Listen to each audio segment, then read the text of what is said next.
Hello বন্ধুগণ, আমি সাধনা নতুন একটা ঝাঁকানেকা রেসিপিতে তোমাদের সবাইকে স্বাগত জানাই।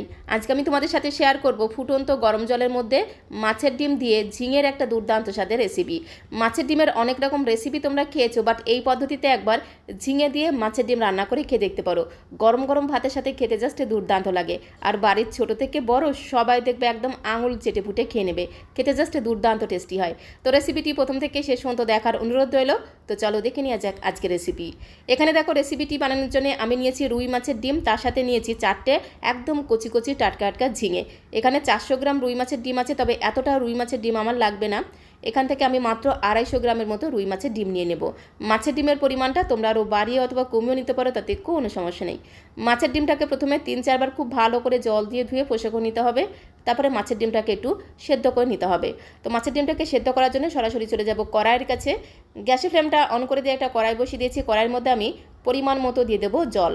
জলের মধ্যে দিতে হবে সামান্য পরিমাণে একটু লবণ। তারপরে একটা খুন্তি দিয়ে খুব সুন্দর করে একদম ঘোটানাটা করে লবণটাকে একটু জলের সাথে মিশিয়ে নিতে হবে। তারপরে গ্যাসের ফ্লেমটা মিডিয়াম টু হাইতে রেখে জলটাকে একটু ফুটতে দিতে হবে। জলটা যখন একটু একটু ফুটতে শুরু করবে, তখন সেই ফুটন্ত গরম জলের মধ্যে এই রুই মাছের ডিমটাকে দিয়ে দিতে হবে। তো দেখো জলটা কিন্তু একটু একটু ফুটতে শুরু করেছে। তো এখন আমি মাছের ডিমটাকে সরাসরি এই ফুটন্ত গরম জলের মধ্যে দিয়ে দেবো। তো সবটুকু মাছের ডিম দেখো ফুটন্ত গরম জলের মধ্যে দিয়ে দিলাম। তো এখন এর মধ্যে দিতে হবে একটু পাতিলেবু রস। অর্ধেকটা পরিমাণে পাতিলেবুকে খুব ভালো করে চিপে রসটাকে দিয়ে দিতে হবে। মাছের ডিম সেদ্ধ করার সময় যদি একটু পাতিলেবুর রস দিয়ে মাছের ডিমটাকে সেদ্ধ করা হয়, তাহলে মাছের ডিমের যে একটা আষ্টে গন্ধ, সেই আষ্টে গন্ধটা চলে যায় আর মাছের ডিমটা খেতেও কিন্তু দারুণ লাগে।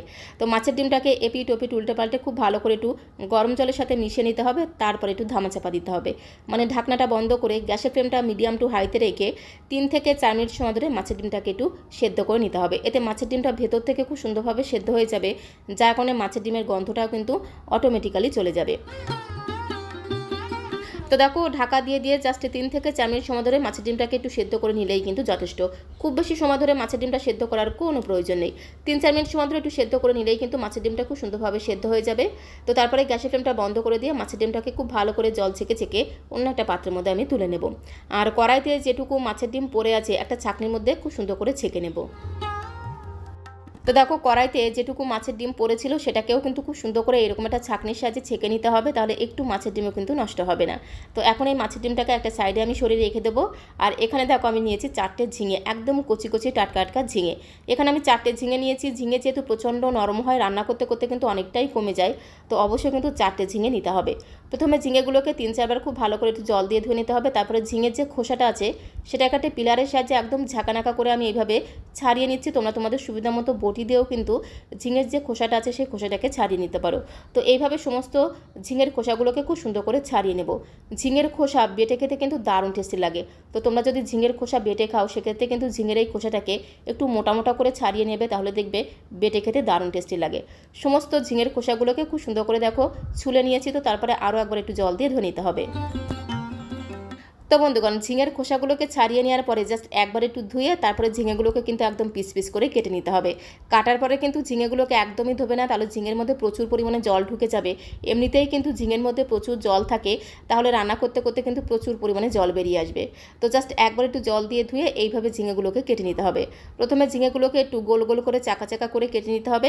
তারপরে ঠিক আলু ভাজার মতো এইভাবে একটু লম্বা লম্বা করে কেটে নিতে হবে। তোমরা দেখে বুঝতে পারছো, ঠিক এইভাবে দেখো সমস্ত ঝিঙেগুলোকে কেটে নিতে হবে, একদম আলু ভাজার মতো কেটে নিতে হবে। ঝিঙেগুলোকে খুব সুন্দর করে একদম ঝিরিঝিরি করে কেটে একটা সাইডে আমি রেখে দিলাম।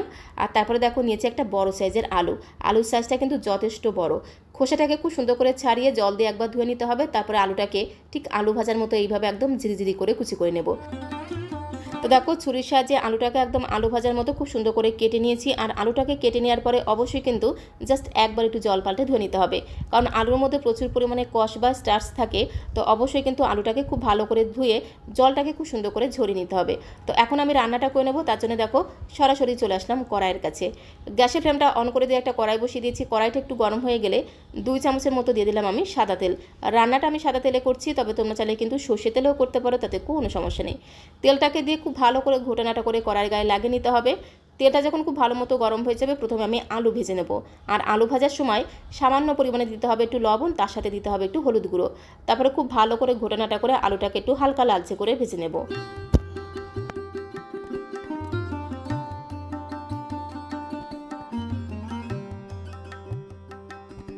তো গ্যাসের ফ্লেমটা মিডিয়ামে রেখে আলুগুলোকে দেখো একটু হালকা লালচে করে ভেজে নিয়েছি। তো এখন আমি এর মধ্যে আগে থেকে ঝিরিমিরি করে কুচিয়ে রাখা ঝিঙেগুলোকে দিয়ে দিলাম। ঝিঙেগুলোকে দিয়ে গ্যাসের ফ্লেমটা হাইতে রেখে কিন্তু ভাজতে হবে, কারণ ঝিঙে যেহেতু প্রচণ্ড পরিমাণে নরম হয়, এইভাবে একটু নেড়ে ছেড়ে ভাজতে ভাজতেই কিন্তু ঝিঙেগুলো একেবারে নরম হয়ে গিয়ে ঘেটে যাবে। তো তার জন্য গ্যাসের ফ্লেমটা বাড়িয়ে দিয়ে জাস্ট 2 থেকে 3 মিনিট সময় ধরে একটু ঝিঙেগুলোকে ভাজতে হবে। খুব বেশি সময় ধরে যে একদম ভাজা ভাজা করতে হবে সেরকম কোনো ব্যাপার না। জাস্ট এইভাবে যদি একটু হালকা করে ঝিঙেটাকে ভেজে নেওয়া হয় তাহলে খেতে কিন্তু দারুণ টেস্টি হয়। ঝিঙে থেকে খুব সুন্দর একটা ঘ্রাণ পাওয়া যায়। ঝিঙে আলুটাকে একটু হালকা করে ভেজে নেওয়ার পরে একটা পাত্রের মধ্যে আমি তুলে নেব। তো আলু আর ঝিঙেটাকে একটু হালকা করে ভেজে তুলে নেওয়ার পরে ওই কড়াইতে আমি আরও 2 চামচ দিয়ে দিলাম রান্নার তেল। তেলটাকে খুব ভালো মতো গরম করে নিতে হবে। তেলটা যখন খুব ভালো মতো গরম হয়ে গেছে, খুব সুন্দর করে ঘোটানাটা করে কড়াইয়ের গায়ে লাগিয়ে নিতে হবে। তারপরে আমি মাছের ডিম ভেজে নেব। মাছের ডিমটাকে আগে থেকে আমি একটু সেদ্ধ করে রেখেছিলাম। তো সমস্ত সেদ্ধ করা মাছের ডিমটাকে কড়াইয়ের মধ্যে দিয়ে তার সাথে সামান্য পরিমাণে দিতে হবে একটু লবণ, তার সাথে দিতে হবে একটু হলুদ গুঁড়ো। একটু লবণ আর হলুদ গুঁড়ো দিয়ে গ্যাসের ফ্লেমটা মিডিয়ামে রেখে মাছের ডিমটাকে বেশ কিছু সময় ধরে খুব ভালো করে নেড়ে ছেড়ে একটু লালচে করে ভেজে নিতে হবে। মাছের ডিম যদি ভালো করে ভেজে নেওয়া হয় তাহলে রান্নার স্বাদ আর গন্ধ কিন্তু আরও দ্বিগুণ বেড়ে যাবে। আর মাছের ডিমটা খেতেও কিন্তু দারুণ লাগে। আর মাছের ডিমটা যেহেতু বড় বড় দলা পাকিয়ে আছে, এরকম করে খুন্তি দিয়ে একটু ভেঙে ভেঙে ছোটো করে দেবো, তাহলে মাছের ডিমটা খুব সুন্দরভাবে ভাজা হয়ে যাবে, কোথাও কিন্তু কাঁচা থাকবে না, যার কারণে মাছের ডিমটা খেতে কিন্তু দারুণ লাগবে। গ্যাসের ফ্লেমটা মিডিয়ামে রেখে এপিট ওপিট উল্টে পাল্টে খুব সুন্দর করে ঘোটানাটা করে মাছের ডিমটাকে একটু হালকা লালচে করে ভেজে নিতে হবে, তাহলে মাছের ডিমটা খেতে কিন্তু দারুণ লাগবে। মাছের ডিমটাকে খুব সুন্দর করে ভেজে নিয়েছি, এখন একটা পাত্রের মধ্যে আমি তুলে নেব। আর আজকে আমি তোমাদের সাথে যে পদ্ধতিতে ঝিঙে দিয়ে মাছের ডিম রান্না করে দেখাবো, এইভাবে তোমরা একবার ঝিঙে দিয়ে মাছের ডিম রান্না করে খেয়ে দেখতে পারো। খেতে এতটাই টেস্টি হয়, একবার বানিয়ে খেলে এর স্বাদ মুখে লেগে থাকবে। সমস্ত মাছের ডিমটাকে খুব সুন্দর করে ভেজে একটা পাত্রের মধ্যে তুলে নিয়েছি। তারপরে কড়াইটাকে খুব ভালো করে একটু পরিষ্কার করে নিতে হবে। কড়াইটা একটু গরম হয়ে গেলে কড়াইয়ের মধ্যে 2টো শুকনো লঙ্কাকে একদম তেনা তেনা করে ছিঁড়ে দিয়ে দিতে হবে। তারপরে খুব ভালো করে নেড়ে ছেড়ে শুকনো লঙ্কাগুলোকে একদম লাল লাল করে ভেজে নিতে হবে। ঝিঙে দিয়ে মাছের ডিমের এই রেসিপিতে শুকনো লঙ্কাকে একদম লাল লাল করে ভেজে নিলে ঘ্রাণটা কিন্তু দুর্দান্ত লাগবে। শুকনো লঙ্কাগুলোকে দেখো একদম লাল লাল করে ভেজে নিয়েছি। তো এখন আমি এর মধ্যে দিয়ে দেবো 1/2 চামচ গোটা জিরে ফোড়ন। তারপরে গ্যাসের ফ্লেমটা মিডিয়াম টু লোতে রেখে জিরেটাকে একটু হালকা লালচে করে ভেজে নিতে হবে। যখন এই ফোড়ন থেকে খুব সুন্দর একটা ভাজা ঘ্রাণ বেরিয়ে আসবে, তখন আমি এর মধ্যে দিয়ে দেবো রসুন কুচি। প্রায় 8 থেকে 10 কোয়ার মতো রসুনকে একদম ঝিরিমিরি করে কুচি করে রেখেছিলাম, যাকে বলে ফাইন চপ করে কুচি করে রেখেছিলাম।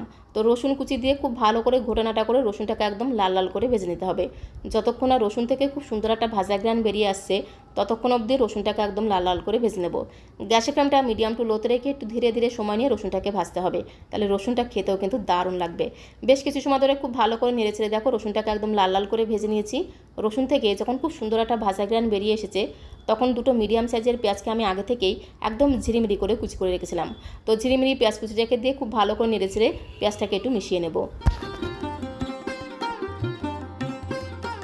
তো পেঁয়াজটাকে খুব ভালো করে দেখো রসুনের সাথে মিশিয়ে নিলাম। তো এখন আমি এর মধ্যে দেবো স্বাদ মতো লবণ, তার সাথে দিতে হবে পরিমাণ মতো হলুদের গুঁড়ো।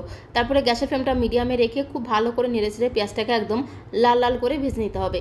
যতক্ষণ না পেঁয়াজের কাঁচা গন্ধটা চলে গিয়ে খুব সুন্দর একটা ভাজা ঘ্রাণ বেরিয়ে আসছে, ততক্ষণ অবধি খুব সুন্দর করে ঘোটানাটা করে পেঁয়াজটাকেও একদম লাল লাল করে ভেজে নেব।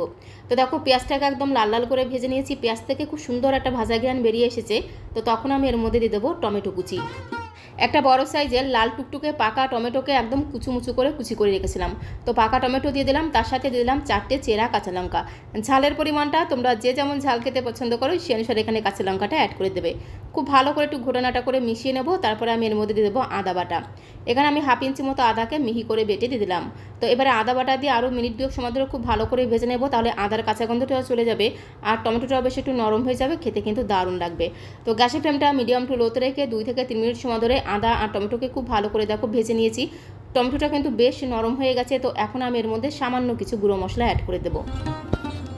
তো সবার প্রথমে দিয়ে দিলাম 1 চামচের 3 ভাগের 1 ভাগ ধনিয়া গুঁড়ো, তার সাথে দিতে হবে 1 চামচের 3 ভাগের 1 ভাগ জিরের গুঁড়ো, তার সাথে দেবো পরিমাণ মতো হলুদের গুঁড়ো। আর খুব সুন্দর একটা রঙের জন্য এর মধ্যে একদমই সামান্য পরিমাণে দিয়ে দিলাম একটু কাশ্মীরি লাল লঙ্কার গুঁড়ো, তার সাথে সামান্য পরিমাণে দিয়ে দেবো চিনি।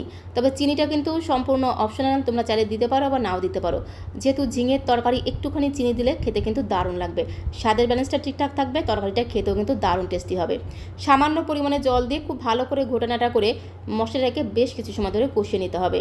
যতক্ষণ না মশলার কাঁচা গন্ধটা চলে গিয়ে মশলা থেকে খুব সুন্দরভাবে তেল ছাড়তে শুরু করছে, ততক্ষণ অবধি মশলাটাকে খুব ভালো করে কষিয়ে নিতে হবে। বেশ কিছু সময় ধরে মশলাটাকে কষিয়ে নেওয়ার পরে এর মধ্যে আমি আগে থেকে ভেজে রাখা আলু আর ঝিঙেটাকে দিয়ে খুব ভালো করে ঘোটানাটা করে মিশিয়ে নেব। যাকে বলে এদিক ওদিক যেদিক সেদিক দিয়ে খুব ভালো করে ঘোটানাটা করে মিশিয়ে নিতে হবে। তো আগে থেকে ভেজে রাখা আলু আর ঝিঙেটাকে দিয়ে খুব ভালো করে দেখো মশলার সাথে মিশিয়ে নিলাম। তো এখন আমি এর মধ্যে ভেজে রাখা মাছের ডিমটাও দিয়ে দেবো। আজকের এই রেসিপিটা আমি রুই মাছের ডিম দিয়ে বানাচ্ছি, তবে তোমরা চাইলে কিন্তু কাতলা মাছের ডিম দিয়েও বানাতে পারো, তাতে কোনো সমস্যা নেই। তো মাছের ডিমটাকে দিয়ে আরও একবার খুব ভালো করে ঘোটানাটা করে মিশিয়ে নেব। যাকে বলে এদিক ওদিক যেদিক সেদিক দিয়ে খুব ভালো করে মাছের ডিমটাকে মিশিয়ে নিতে হবে। তারপরে একটু ধামাচাপা দিতে হবে, মানে ঢাকনাটা বন্ধ করে গ্যাসের ফ্লেমটা একদম লো করে দিয়ে 3-4 মিনিট এইভাবে রেখে দেবো। তাহলে দেখবে মাছের ডিমটা এই আলু ঝিঙে খুব সুন্দরভাবে মশলার সাথে মজে যাবে, যার কারণে রান্নার স্বাদ আর গন্ধ আরও দ্বিগুণ বেড়ে যাবে। তো 3-4 মিনিট পরে ঢাকনাটা তুলে আরও একবার খুব ভালো করে মিশিয়ে নেব। আর দেখো কত সুন্দর তেল ছাড়তে শুরু করে দিয়েছে। একটুখানি নেড়ে ছেড়ে মিশিয়ে নেওয়ার পরে এর মধ্যে আমি পরিমাণ মতো অ্যাড করে দেবো গরম জল। ঝিঙে দিয়ে মাছের ডিমের এই রেসিপিটা একটু মাখো মাখো করে রান্না করতে হবে, মানে একটু রসা রসা করে রান্না করতে হবে, তাহলে গরম গরম ভাতের সাথে খেতে কিন্তু দারুণ লাগবে। তার জন্য খুব বেশি কিন্তু জল দেওয়া যাবে না, অল্প করে দেখো গরম জল দিয়ে খুব ভালো করে মিশিয়ে নেব। মেশাতে মেশাতে মনে হলো যে আরেকটু জল দিতে হবে, তাই এর মধ্যে আরেকটুখানি গরম জল দিয়ে খুব ভালো করে মিশিয়ে নিলাম। আর এই সময় একটু চেক করে দেখতে হবে নুন মিষ্টি সব ঠিকঠাক আছে কিনা। তো আমি একটু চেক করে দেখলাম নুন আর মিষ্টির পরিমাণটা একটু কম মনে হলো, তাই এর মধ্যে আরেকটুখানি লবণ, তার সাথে জাস্ট 2 থেকে 3 চিমটির মতো একটু চিনি আমি অ্যাড করে দিলাম। আরও একবার বলছি, চিনিটা কিন্তু সম্পূর্ণ অপশনাল, তোমরা চাইলে দিতে পারো বা নাও দিতে পারো, তবে একটু চিনি দিলে কিন্তু ঝিঙের এই তরকারিটা খেতে দারুণ টেস্টি হবে। তো আরেকটুখানি লবণ আর চিনি দিয়ে খুব ভালো করে মেশানো হয়ে গেলে ঢাকা দিয়ে গ্যাসের ফ্লেমটা মিডিয়াম করে দিয়ে 4 থেকে 5 মিনিট সময় ধরে রান্না করে নিতে হবে। 4-5 মিনিট সময় ধরে ঢাকা দিয়ে রান্না করে নিলাম। মাঝখানে 2-1 বার ঢাকনাটা তুলে অবশ্যই কিন্তু এইভাবে একটু নেড়ে ছেড়ে দিতে হবে, না হলে আবার তলা দিয়ে পুড়ে যেতে পারে। তো 4-5 মিনিট পরে ঢাকনাটা তুলে খুব ভালো করে মিশিয়ে নেব। তো তারপরে আমি এর মধ্যে দিয়ে দেবো বেশ কিছুটা ফ্রেশ ধনেপাতা কুচি। অবশ্যই একটু ধনেপাতা কুচি দেওয়ার চেষ্টা করবে, তাহলে স্বাদ আর গন্ধ আরও দ্বিগুণ বেড়ে যাবে। তার সাথে এর মধ্যে যে মশলাটা দিতে হবে সেটা হচ্ছে চিকেন মশলা। 1/2 চামচ দিয়ে দিতে হবে চিকেন মশলা। ঝিঙের এই রেসিপিতে গরম মশলার বদলে যদি একটু চিকেন মশলা দেওয়া হয়, স্বাদ আর গন্ধ কিন্তু আরও 10 গুণ বেড়ে যাবে, যার কারণে বাড়ির ছোটো থেকে বড় সবাই দেখবে একদম চেয়ে চেয়ে খাবে। তো একটু ধনেপাতা কুচি তার সাথে 1/2 চামচ চিকেন মশলা দিয়ে খুব ভালো করে মেশানো হয়ে গেলে ঢাকা দিয়ে জাস্ট 2 মিনিট সময় ধরে একটু রান্না করতে হবে। গ্যাসের ফ্লেমটা মিডিয়াম করে দিয়ে জাস্ট 2 মিনিট সময় ধরে রান্না করে নিয়েছি। স্বাদে গন্ধে ভরপুর ঝিঙে দিয়ে মাছের ডিমের রেসিপিটা কিন্তু একদমই রেডি হয়ে গেছে। দেখতে দেখো কত সুন্দর হয়েছে, একদম কিন্তু কালারফুল। দেখতে যতটা সুন্দর, খেতে কিন্তু তার থেকে অনেক অনেক গুণ বেশি টেস্টি হয়। গ্যাসের ফ্লেমটা বন্ধ করে দিলাম। ঝিঙে দিয়ে মাছের ডিমের এই রেসিপিটা গরম গরম ভাতের সাথে খেতে কিন্তু দারুণ লাগে, আর একবার বানিয়ে খেলে এর স্বাদ মুখে লেগে থাকবে। তো এখন একটা বোলের মধ্যে আমি সার্ভ করে দেবো। সার্ভ করতে করতে তোমাদের কাছে রিকোয়েস্ট করব, আজকের এই ঝিঙে দিয়ে মাছের ডিমের রেসিপিটা তোমাদের কাছে কেমন লাগলো অবশ্যই কমেন্ট বক্সে লিখে জানিও। ভালো লাগলে একটা লাইক আর শেয়ার করে দেওয়ার অনুরোধ রইল, আর নতুন বন্ধু হয়ে থাকলে চ্যানেলটিকে সাবস্ক্রাইব করে দিয়ে পাশে থাকার অনুরোধ রইল। তো আজকের মতো এই পর্যন্ত, সবাইকে অসংখ্য অসংখ্য ধন্যবাদ।